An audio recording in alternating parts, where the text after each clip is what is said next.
Bl-għeluq tal-impjant tal-iktar żejt li nniġġes u l-Power Station tal-Marsa gawdiet Malta kollha.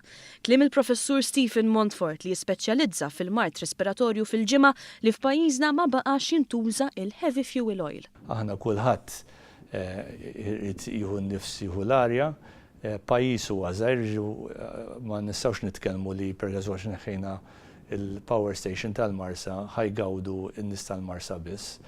Jew il-Power Station Marsa Xlok ħajgawdu n-nies Marsa Xlok biss, ħajgawdi Malta kollha.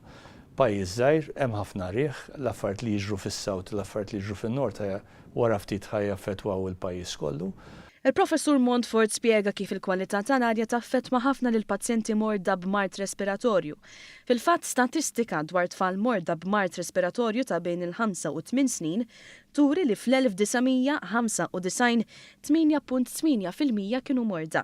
Fl-2002 14.8% u fl-2013 16.8%. Hemm ħafna studji li juru li dat tip ta' żejt ħammeġ ħafna l-arja, kun fih ħafna gassijiet u anki particulate matter u dawn huma fost l-iktar affarijiet fl-arja, fil-kwalità tal-arja li jistgħu jaffettwaw il-nies li tiġa jbatu tuħ ta' nifs jew sintomi oħra ta' mart kroniku fil-pulmun.